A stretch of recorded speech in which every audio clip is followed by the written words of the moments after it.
Hi, everybody.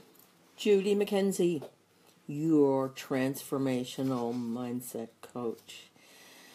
I have, I'm waiting for the therapy cat to join. I have some interesting things to mention that I have been given the opportunity where I can have people, one person at a time, can actually speak live with me. And, oh, there's Gina. Hi, Gina. And so I can tap anybody. I can only have one person at a time. But if you are feeling camera ready and willing to, have a chat, I can put you on this call right now. Gina, do you feel like popping on and saying hello to the group? Would you be open for that? Last time I asked you, Oh, hi, Basita. I haven't seen you for a little while. Hello. Gina says, no, not me. Anyway, well, I won't put people on the spot. I don't want to do that. But it's just really, you never look like crap, Gina. Anyway, it's a lot of fun. It's one of those things that I have wanted to try for the longest time, and I just got access to it. So Barb Dorrington helped me the other night. I thought I had access to it, and but I got too excited in the middle of the day. I asked you, Gina, to help out, but I just didn't realize the time, and I do apologize again for that. But it's pretty fun. I watched one of my Facebook folks do that I watch carefully, and she had that ability. And as time goes on, I'll have the ability to have more. But anyway, let's start with what we are going to talk about tonight. And there's Elaine. Hi, Elaine. I bet you Elaine would be willing to try. But anyway, we'll get into some subject matter.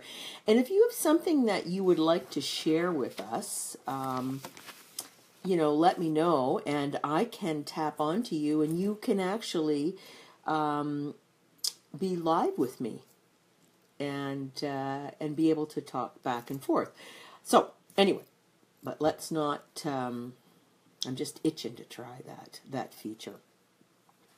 So tonight we're going to talk about one of the dark emotions. There's lots of great ones, and it's interesting because it popped into my head this past weekend, and it wasn't it was not pleasant, and I started to do a fair bit of thinking, and as usual, it has been an interesting experience. So what I'm talking about is the idea of feeling envious of someone, or if you feel that you are an imposter. There's that whole imposter syndrome that certainly that was something that when I was younger I used to feel a bit that way, is that one of these days somebody in charge is going to figure out, I don't know, shite about Shinola, and this is not going to go well. But I don't feel that way, and that's one of the things that in the research I've done, timing is really important. But let's talk a little bit more about some of these emotions. I've known people who never felt that they were on par with others because of academics, or that they didn't feel their career was as, they were as far along in their career as others, that that they either went to school with or that they knew really well. So, it's the idea of comparing yourself to somebody else. And the formal title is social comparators, which doesn't that sound exciting? But it is one of those things that when you experience some dissatisfaction in your life or dissatisfaction with a factor of your life. Hi, Dawn. Often, one of these kinds of emotions is responsible for it. So, I'm going to... Hello, right back at you, Dawn. I'm going to talk about regret. But I really do think that a number of the other emotions that we've talked about in relation to regret actually can be looked at in the same kind of way. So there's really actually two different approaches to regret. There's productive regret and there is unproductive regret. So productive regret is when you do something that you wished you hadn't. Perhaps you weren't as prepared as you would like to be, and you may not have shown put your best foot forward, or you may have misunderstood and been too casual with somebody. All the different reasons. And anybody, please pop up any ideas that you're thinking about. And I'm also wanting to see if I can get this on live on my bigger screen so that I can see more comments and stuff like that. So, pardon me for a second here. Anyway, so that's productive, where you do something, you think, oh, no, I did that. But what you do is you respond to it by actually making some changes, and you move forward. The unproductive kind of regret is the kind where you blame yourself for something and you can't take action on that. It's done. As my friend Barb would say, that ship has sailed. But you're thinking about it and you start to marinate in it, ruminate in it. That's the more proper word, but I like the idea of marinating in some of these negative emotions. And they can be actually quite destructive. And there's a reason. There's a reason that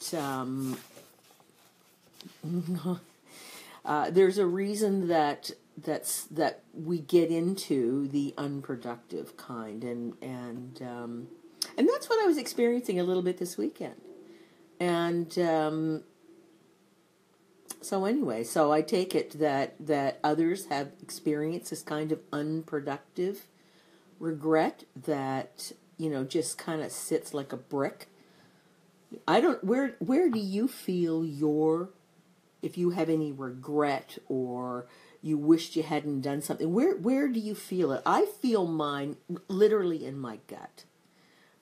And I know that, it comes it comes on actually quite quickly. And when I feel it in my gut, I know immediately. Yeah, your gut too, Elaine. Yeah. Yep. Dawn. So that seems to be a fairly commonplace. Some people get it in their chest. They feel some real tension. And,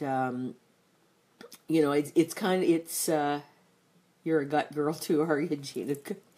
And I think that's, you just can't swallow anymore. You think, okay. That's the symbolism of that whole the gut thing, when you experience some tension. Oh, Barb Dorrington. Hi, Barb. I didn't know you heard it sits in your esophagus, so you can't swallow anymore. It just sits there. Yeah, that makes sense. So, regret manifests itself in different ways to different people, depending on what your comfort level is with certain emotions. Things like, so different people have different things, and we've all seen that. We see that with family members, and you see it with your girlfriends and different things like that, where they are feeling some emotions or they're demonstrating emotions, and if you were to peel it back like an onion, it would probably surface as regret, something like that. So it can be seen as sadness. It can be seen as a loss. It can be portrayed as anger. There's a lot of that, and it can be seen as remorse. It can be seen as shame, and it can be seen as anxiety. So regret really does surface in a whole bunch of different ways, and when I was experiencing this, I knew right off the bat. I knew exactly what I was. I knew what I was feeling, and I knew why I was feeling it. And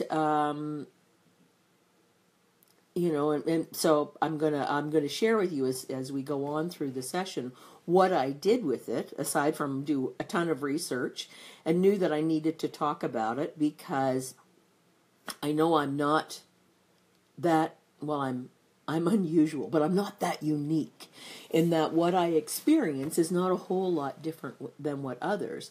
But one of the things that I've never regretted, never for 1 second, is my willingness to take some of these things head on. And I do believe that is why I am such a survivor, given some of the things that have gone on in my life, and I feel very grateful for everything that I have. But let's move on. This is it's like I'm going to confession.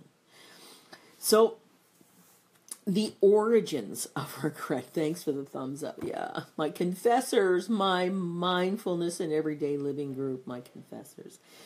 The origins of regret. Some people have regret because of lifestyle choices, and I don't regret my lifestyle because it's been very interesting. But because I've chosen the lifestyle I've had, I haven't stayed in the same home for 20 years. That if I'd stayed in Ontario, I'd probably still be living in Mississauga, which would have been a great thing. There would have been nothing wrong with that.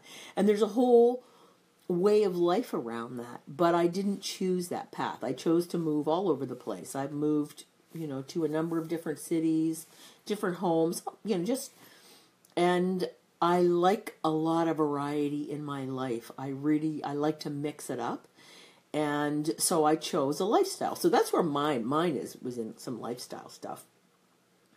Some people have some envy around, or some of these different emotions, sadness, loss, anger, whatever, around career and work.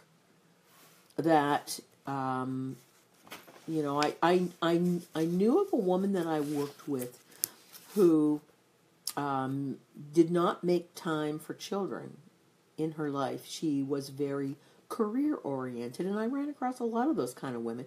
And that was fine. I always thought, it's good on you. You know what you want, you know what you need. But what happened was at about 45, when the biological clock went, ding, ding, ding, ding, that's when she decided that she desperately wanted children. Now, she could have had them. She probably may not have had her own, although the movie stars do it all the time.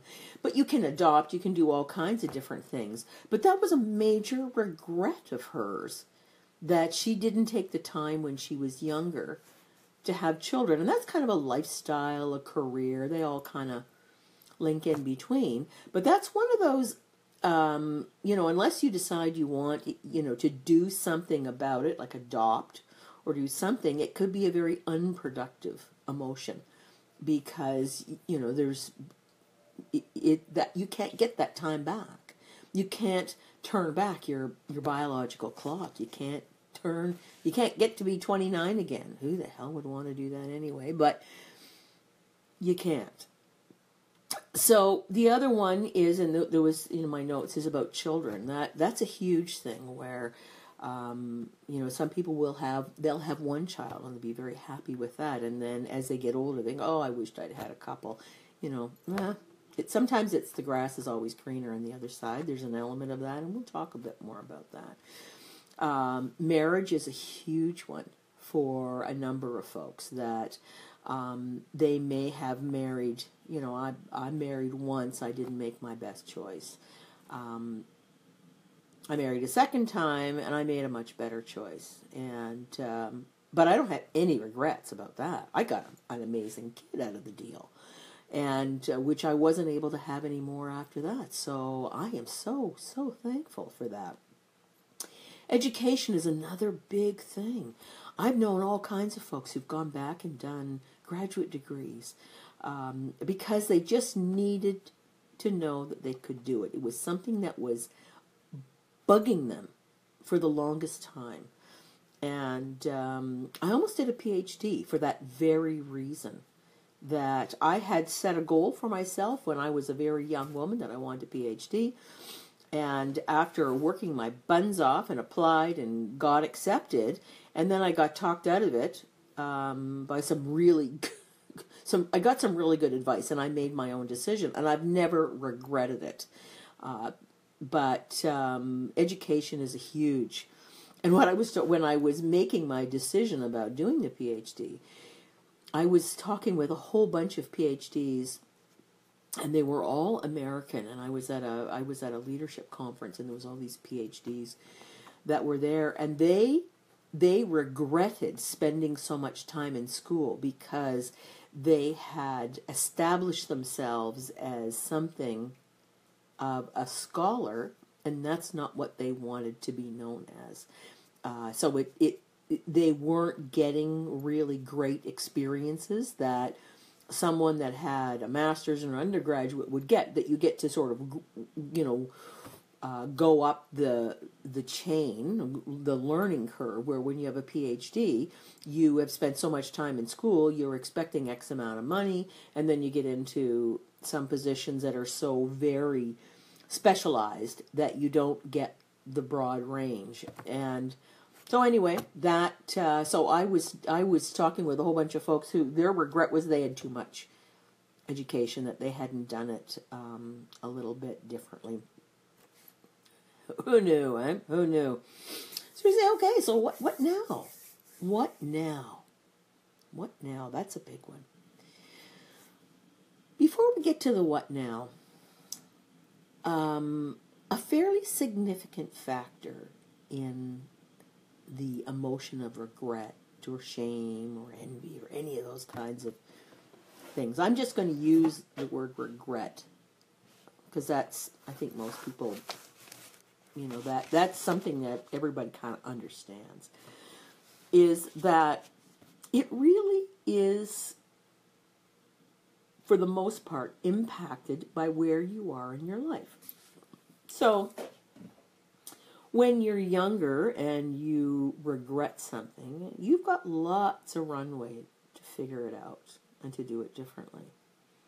And so that's where you get into, or where the more productive kind of regret is very helpful.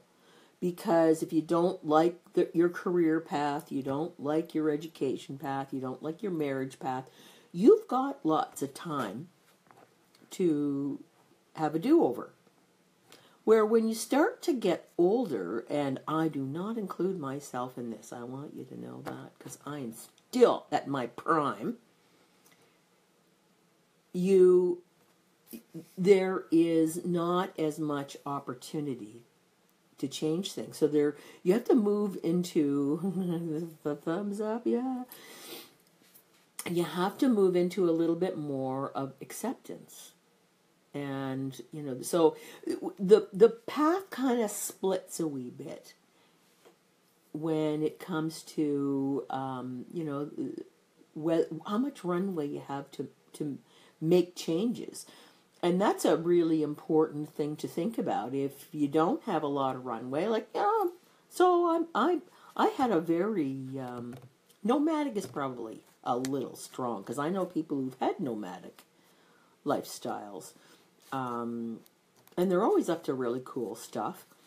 And that's the thing is, you look at somebody and you think, oh my God, they've got such an interesting life. Look at all the things they do. The dip, dip, dip, dip, dip, dip. Meanwhile, they're on a podcast with us talking about regret, in that they have not had a different kind of lifestyle that provided more security and safety and stuff like that. So you never know, right? You never know what people are experiencing. And I just moved you around there. And that's what makes people fascinating, don't you think? Don't you think? Have you ever found out? And I remember telling Barb Baycroft when we were very young, grass is always greener. You're absolutely right, Elaine. I remember when I was younger, I used to have, and I've spoken about this before, I had a period of time where my career had really moved up quickly. I was kind of just keeping my head above water. I'd taken on a very big challenge, and a lot of other things were going on, health-related things with my husband and a bunch of different things, and I started get off the go train anxiety. You're going to puke, you're going to pass out, you're going to make a complete fool of yourself. And it really was getting debilitating. You know, I'd be in the middle of very significant meetings and I would have to manage my physicalness. I would be hot. You know, I'm sure they just thought I had menopause or something, and I was quite happy to let them think that. But I was literally, just kind of freaking out. And I had to do a whole bunch of different things to manage that. And that's what got me into mindfulness and mindset work and different things like that. But I remember telling Barb Baycroft about that, and we had known each other for quite a long time. But having that kind of an anxiety, it's just something that, you just keep it kind of to yourself. You don't share it a whole lot. And I remember her being so surprised in that she thought I just looked like such a confident, well put together, nothing ever bothered me kind of person, but yet I was having these debilitating panic attacks on the GO train.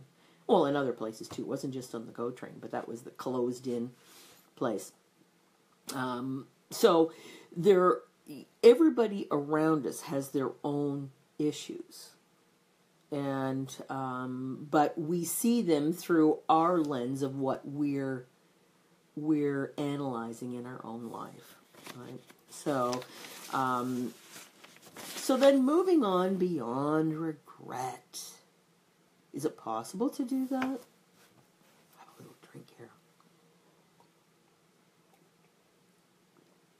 I kind of want to put out to the group, what is your favorite trigger for if you have any regrets in your life? Not that you have to share what they are, but what's your favorite trigger that will get you up and running and flying around? And I know we do have a little bit of a time gap between when I speak and when you hear it, but I'm just going to read a few of my notes here. There is, there's the whole idea of, and so I'm gonna talk about unproductive. Gina's saying, trigger, what do you mean? So for me, was the neighbor selling his house, and the first thought I had was, I bet she bought that house for $300,000, maybe. It's a nice neighborhood. He sold it for $2 million. He probably had it. He probably had it for a long time. And as I said in my blog, he's a lawn licker, so you know that this place is immaculate everywhere. There's never a grass. Barb's back. There's never a blade of grass out of alignment. And I knew he was probably going to sell his house. His wife, he's retired, but his wife hasn't. But when I thought about, my first thought was, oh my God, I'd be heading off to Spain or somewhere. I'd be just taking all that money and going. And you see, that's what people that's what people like me do. But people that are very conservative and have been cautious, and they probably have got an investment plan. And so there we go. So that was my trigger, Gina, was seeing this, because they're probably my age. They're probably the same age as me.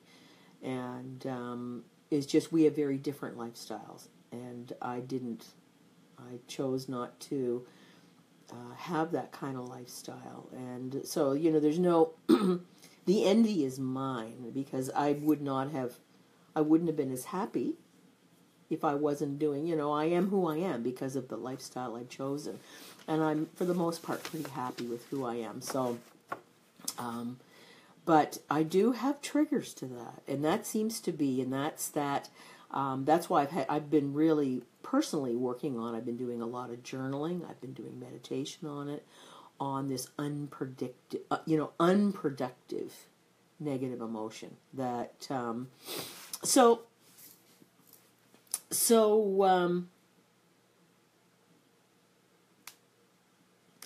they're absolutely, envy is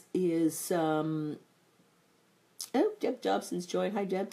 Envy can show up looking like regret. And when we talked about earlier, it can look like anger. It can look like sadness. It can look like a lot of things.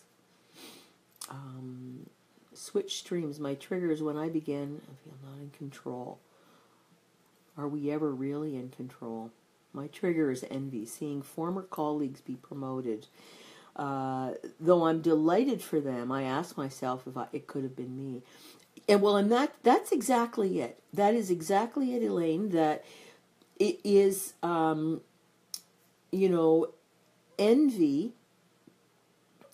you can, there's some really nasty sides of envy, and that is that green-eyed monster. And that is where you go out of your way to, that's that limited resource mindset, or a closed mindset, where you think there's only so much goodness can happen. If somebody gets some, it means there's less for me. I know that's not what you're talking about, and I don't experience that either. I'm very happy for when I'm not all that happy for people, someone, some of the executives that I worked with, and Elaine, I know you know some of them, that were complete and utter a-holes, and they were promoted without being productive and those kinds of things. And sometimes my envy at their success would come out, not as nicely as when someone else is promoted. And I'm really happy for them, but I would like it to have been me. But that doesn't seem to be my thing. Mine is more around the lifestyle stuff. But so I know exactly what you mean. And Barb, switching streams where, and that's, when you come out of the executive stream or the leadership stream, and you go into a private practice of coaching and things like that, which I know you're doing now too, that's a whole different kettle of fish, when you're working for someone else and they just throw work on your table, and you don't maybe not even want it, but you've got it. Where when you're out on your own, you are, everything that you acquire, you have had a plan for. And it, when I first started this, that was kind of humbling. But I'm okay with that now. So, but is that clear for you, Gina, in terms of the envy and the regret? How that can be combined. So in speaking about unproductive, so that's okay. So in talking about unproductive, which is the harder one to deal with, although we all know people who are good, thank you, Gina. Where you do know that they've got lots of runway where they can sort some stuff out, but they usually, that's not very nice. I'm not being very nice tonight, am Oftentimes people don't. That's where they hold other people responsible for their failures or different places, different things that get in between them. But in terms of unproductive, so there's some fairly, you're always lovely, yeah. You're full of BS, Barb. Anyway, there's some really interesting research about mindfulness. Now, who would have thought that we would come back to mindfulness? And I'm mindful of the time, so I've got to wrap this up. But when you are in a position where you may not, you can't have a do-over, but you can be at peace with what you have. And what I started to do was I actually, in my journaling, I would make a list. I split it and I put, okay, this is my negative thoughts. And then I put all my positive thoughts. And a lot of them, I would reframe them. And so so here's a little trick that I learned a while ago, and I really like it. And it is, when you say, well, I never worried about stability. Never gave it a second thought. My son actually asked me tonight, why is that I always buy different kind of cat food? Why don't you just buy the same thing? Because I hate doing things the same thing. That's why I can't make 2 pieces of jewelry the same. I can't drive to the bookstore the same way every day. I just can't do it. And I said, I don't know why I can't do that. Sometimes it works for me and sometimes it doesn't. But that's the way it is. But I now will try to say, well, up until now, I never used to do that. Up until. So you can hear the difference. And instead of, I never do that. It's like, well, up until now, I never thought of this. Or up until now. It's amazing what this gentler way of saying something frees you up from this rigidity. And in my inability to do anything twice, my husband used to always get cranky with me because I would make a meal and he would love it. And he'd say, now, I want you to make it exactly the same again. Well, I couldn't. I just couldn't. Because I never followed a recipe to start with. And so I never could. So find ways in which you can soften that message for yourself. And it is in self-respecting or self-compassion. That is one of the things I was finding when I was marinating in my envy. Wasn't that big a deal. It was a big deal, but it wasn't that big of a deal. Like I didn't just sit for 2 days and sit in envy. When I'd be walking, I'd be thinking about it. And I had to start to be a bit more self-compassionate. That is not who you are, Judy. It's okay. It's okay that, like, would you like some of those? It's like some people who've retired from a workplace. And that means they've spent, 25, 30 years working in one workplace. And that never appealed to me until got to the point where, because some of these folks that I know, because now there's a lot of people my age that are retiring, and they're retiring with full pensions. I'm thinking, wow, would that ever be nice? It's like being on holiday. But that's not how I chose to be. And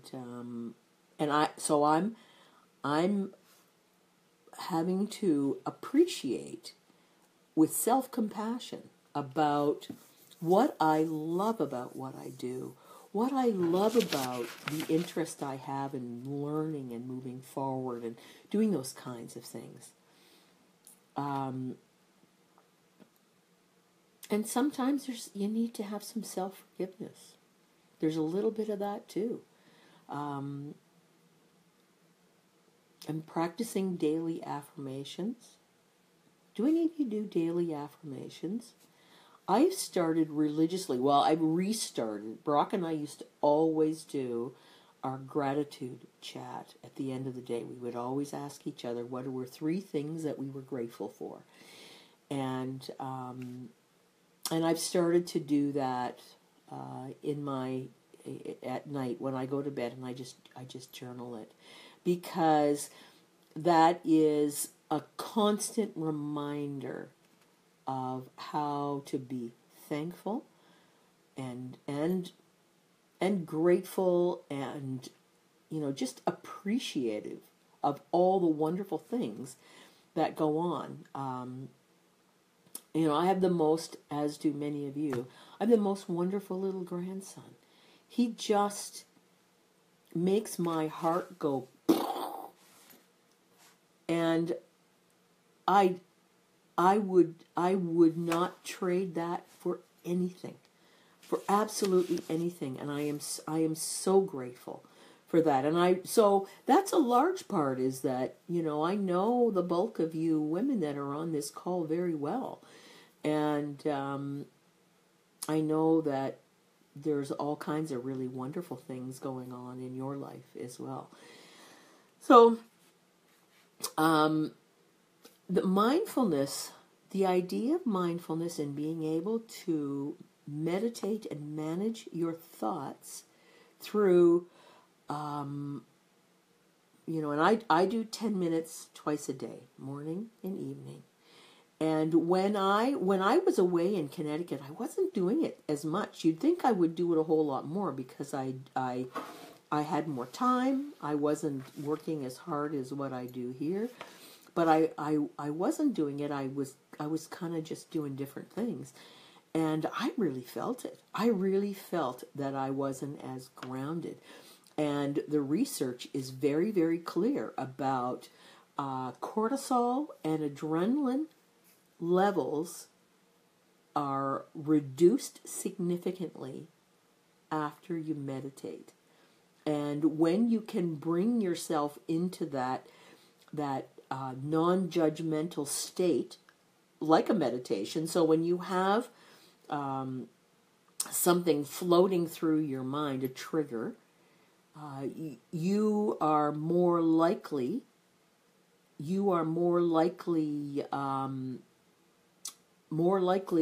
going to be able to manage your physiological stressors. Because the brain is kind of, it's kind of the last thing that, where, you think something and then your body goes blah, blah, blah, blah, and then it takes a while to calm it down. Where if you can keep your mind into a place where you can keep your hypothalamus all settled down, you are not going to flood your system with these emotions that'll just, they will put that gut feeling, or in the esophagus, wherever you're feeling it, the chest or wherever, you will get those feelings, because that's the chemicals that you're racing through your system.